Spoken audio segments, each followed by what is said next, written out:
Good evening, everyone. The Reds with something to play for again tonight. The Phillies come into town winners of 9 in their last 10 and suddenly creeping into that wild card race. 4.5 back. Paul Wilson, he's still looking for win number 10. It has been a tale of two halves for tonight's starter, Paul.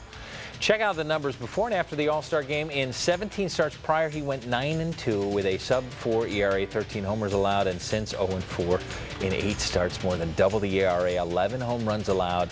He did beat the Phillies in the second start of the year back on April 12th. Wilson gives up one of the first. Bottom one. Reds help him out. D'Angelo Jimenez down the line. But Gavin Floyd will fail to cover first, and Ryan Friel's going to come home to score. It's 1-all. Adam Dunn looking to dump one to left. That's a good dump because nobody's going to get it. It's a two-bagger. Jimenez will come around to score, and it's 2-1 Reds. Jacob Cruz, he'll rip up the middle. Dunn will score, and it's 3-1 Reds. Same score in the sixth. Pat Burrell full extension. 2-run shot to left, and congratulations, Reds fans, because there's a new record.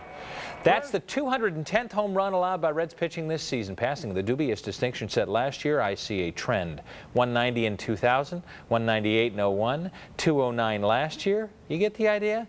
Still 19 games left this season. Tied at 3 in the 8th. Willie Moe on third. Infield in. And Jason LaRue whips him to second. And Polanco can't get him. The Reds win it. 4-3. Well, let's move to baseball with Reds' Corey Lidle.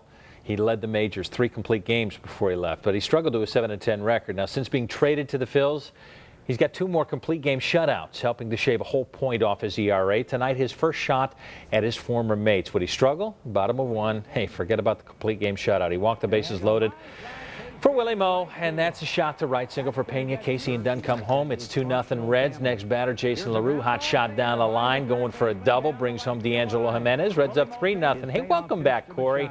Anderson Machado, the deep right center. Machado has looked great since coming up. This is his first career triple. Pena and LaRue score. 5-0 Reds after 1. But Jose Acevedo, he can lose any lead. Top 5, Bobby Abreu absolutely destroys this one. 3-run shot. It brings the Phils to within 1. 2 batters later, it's David Bell. Thanks for holding that lead, Jose. Tie ball game, 5-5 in the 5th. He goes 4 1/3, 8 hits, 5 runs, 1 walk, and 2 ding-dongs. Bottom 6, Felipe Lopez.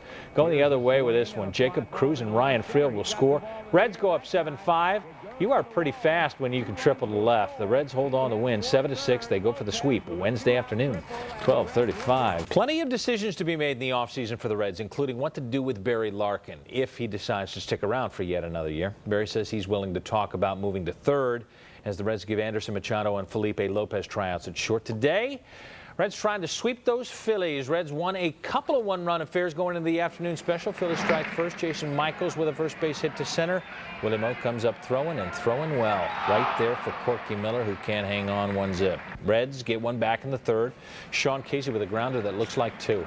Broken up by Felipe Lopez. Clausen ties the score at 1. It would be the last tie of the game. Brett Myers with the base knock to right in the 4th. David Bell will score 2-1. If you want to see another Red highlight, you got to go to the field. Ryan Friel chasing this one by Jason Michaels.